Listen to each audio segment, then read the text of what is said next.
ចង់ forward ឬក៏ផ្ញើបន្តទៀតនៅស្លឹកឯកសារណាមួយរូបភាពណាមួយសម្លេងណាមួយពីមនុស្សម្នាក់ទៅម្នាក់ទៀតដើម្បីកុំឲ្យគេឃើញឈ្មោះម្ចាស់ដើមធម្មតាអ្នកនរគ្នាបើយើង forward ទៅគឺចេញឈ្មោះម្ចាស់ដើមហ្នឹងមែនទេយើងគួរធ្វើម៉េចនេះដល់ថ្ងៃឲ្យ assignment គ្រូឯងអត់ទាន់ធ្វើឲ្យអាហ្នឹងទៅទៅពួកម៉ាក់សិនអូលោកពួកម៉ាក់ឯងធ្វើ assignment ឲ្យនៅ forward ឲ្យគ្នាតិចមើលគ្នាផ្ញើឲ្យគ្រូហ៎ forward បានតែជាប់ឈ្មោះអូធ្វើម៉េចអញ្ចឹងគ្នារវល់បានធ្វើភ្លេចធ្វើហើយនេះអូធ្វើម៉េចទៅ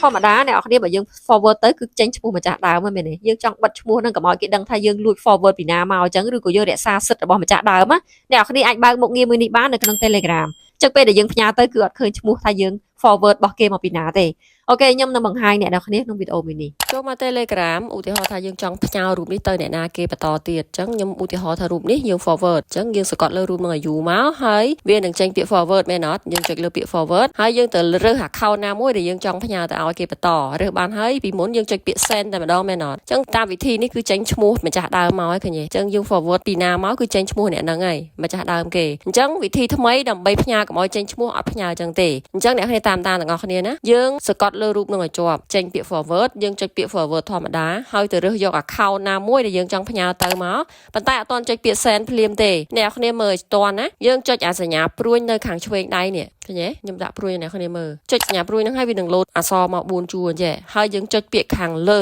កន្លែងលើនេះឃើញទេដកយើងចុចទៅគឺដកសញ្ញាខ្វែងរូបមនុស្សនឹងចេញហើយឃើញអត់ចុចទៅគឺបាត់ឈ្មោះហើយឃើញទេនោះខាងលើតែបើយើងអត់ចុចទេនៅចេញឈ្មោះគេអញ្ចឹងណាអ្នកគ្នាមើលអត់ទាន់ណាខ្ញុំដាក់យឺតមែនទេឲ្យដាក់ព្រួយទៀតអូខេបន្ទាប់ពីចុចអាហ្នឹងហើយមិនចុច send ឃើញទេអត់មានឈ្មោះទេអញ្ចឹងអ្នកនឹងអត់ដឹងថាយើង forward រូបនឹងមកពីណាទេម្ចាស់ដើមគេអត់ដឹងទេណាឃើញទេអាខាងលើមានឈ្មោះខាងក្រោមអត់ឈ្មោះទេឃើញអត់អ្នកគ្នាអញ្ចឹងសំឡេងក៏ផ្ញើតាមរបៀបវិធីហ្នឹងរូបភាពក៏ផ្ញើតាមវិធីហ្នឹងវីដេអូក៏ផ្ញើតាមវិធីហ្នឹងដែរឥឡូវខ្ញុំចូលមក Android វិញណាអញ្ចឹងឧទាហរណ៍ថាខ្ញុំចង់ send ពាក្យនេះបន្តអញ្ចឹងខ្ញុំចុច forward មកហើយទៅរើស account ណាដែលយើងចង់ផ្ញើទៅហើយចុចលើសញ្ញាព្រួយនឹងដដែល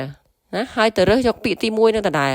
ដកចុចលើទៅគឺបាត់សញ្ញាខ្វែងរូបមនុស្សហ្នឹងហើយឃើញទេចុចលើហ្នឹងណាឃើញបាត់ឈ្មោះហ៎ហើយចាំចុច send នេះឃើញទេអត់មានឈ្មោះទេឃើញអត់ខាងលើមានឈ្មោះខាងក្រោមអត់ឈ្មោះទេឃើញទេអញ្ចឹងអនុវត្តដូចគ្នាទាំង iPhone និង Android ណាយើងធ្វើតាមវិធីនឹងដូចគ្នាឥឡូវខ្ញុំឧទាហរណ៍ផ្ញើសំឡេងមួយទៀតចុចលើនឹងអាយុចេញពាក្យ forward ហើយទៅរើស account ណាមួយដែលចង់ផ្ញើទៅចុចសញ្ញាព្រួយហើយចុចដកអាកន្លែងលើគេនេះណាហើយផ្ញើទៅឃើញមានឈ្មោះហើយណាអញ្ចឹងទាំង iPhone និង Android ធ្វើបែបហ្នឹងដូចគ្នាទាំងរូបភាពវីដេអូនិងសំឡេងបង្គន់លែងមានបញ្ហាក្លិនឆ្អេះក្លិនស្អុយបញ្ហាសត្វល្អិតឡើងពីគម្របលូមកដូចជាមូសកដោកឡាតនិងការកកស្ទះសរសៃសក់សម្រាមផ្សេងៗដែលធ្វើឲ្យលូយើងស្ទះហើយបង្គន់យើងទាំងមូលហ្នឹងគឺអ៊ូអាប់មែនតែនជ្រើសរើសឧបករណ៍អនាម័យមួយនេះគឺមានប្រព័ន្ធបង្ហូរទឹកដោយស្វ័យប្រវត្តិពេលទឹកហូរបានបើកពេលទឹកអត់ហូរគឺបិទវិញការពារការកកស្ទះសរសៃសក់សម្រាមផ្សេងៗពីខាងលើហើយការពារការឡើងជាមួយសត្វល្អិតពីខាងក្រោមអ្នកនរគ្នាប្រើឧបករណ៍នេះសមាជិកក៏ដូចជាផ្ទះអ្នកនរគ្នាទាំងមូលបង្គន់ទាំងអស់មានអនាម័យមានសុខភាពល្អអារម្មណ៍ស្រស់ស្រាយជានិច្ចអូមីនីអរគុណបន្ទាប់ពីតាមដានចប់សង្ឃឹមថាពុកម៉ែបងប្អូនទទួលបាននូវចំណេះដឹងថ្មីអញ្ចឹងសង្ឃឹមថាអ្នកនរគ្នាចែករំលែកនូវចំណេះដឹងនេះទៅមនុស្សបន្តទៀតសូមអរគុណយើងនឹងជួបគ្នានៅវីដេអូថ្មីបន្តទៀត